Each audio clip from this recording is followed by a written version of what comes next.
కావాలి మాకు.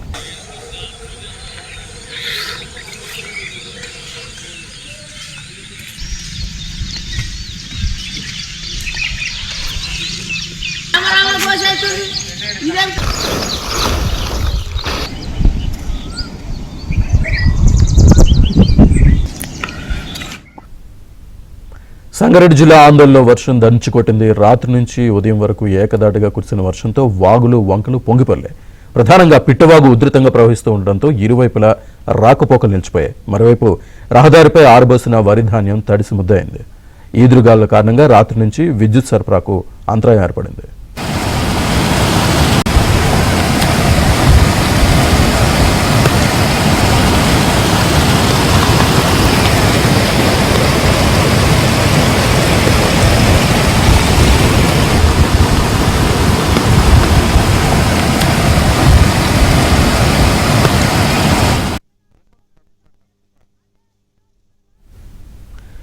ఈదురుగాలుల బీభత్సానికి నిర్మల్ జిల్లా ఖానాపూర్లోని ఓ ఇంటి పైకప్పు పూర్తిగా ఎగిరిపోయింది.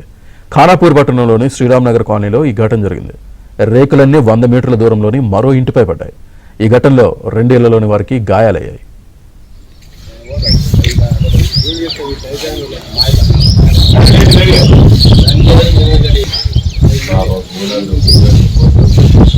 అన్నం తినే టైంకు రేకులవి లేసుకొని నాకు, నా భర్తకు, మా కొడుకు చాలా దెబ్బలు తాకినాయి. ఇంట్లో ఉండమన్నా కానీ ఏం లేకుంటున్నాయి. ప్రభుత్వం ఏమైనా చేస్తే సహాయపడితే మంచిది.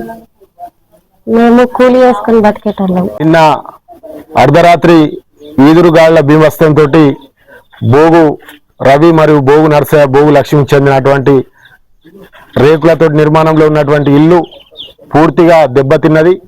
పైన ఉన్నటువంటి ఇటుక పిల్లలు పడి వాళ్ళ ముగ్గురికి కూడా, కుటుంబంలో ముగ్గురికి తీవ్ర గాయాలైనాయి.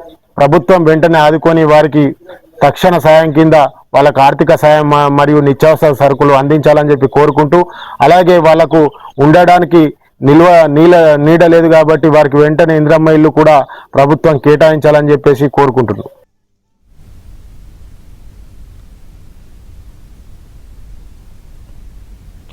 జగిత్యాల జిల్లాలోని భారీ వర్షం కురిసింది. ఇబ్రహీంపట్నం మండలం బండలింగాపూర్ గ్రామంలోని ఓ తాటి చెట్టుపై పిడుగుపడింది. పిడుగుపాటుకు మంటలు అంటుకుని తాటి చెట్టు కాలిపోయింది.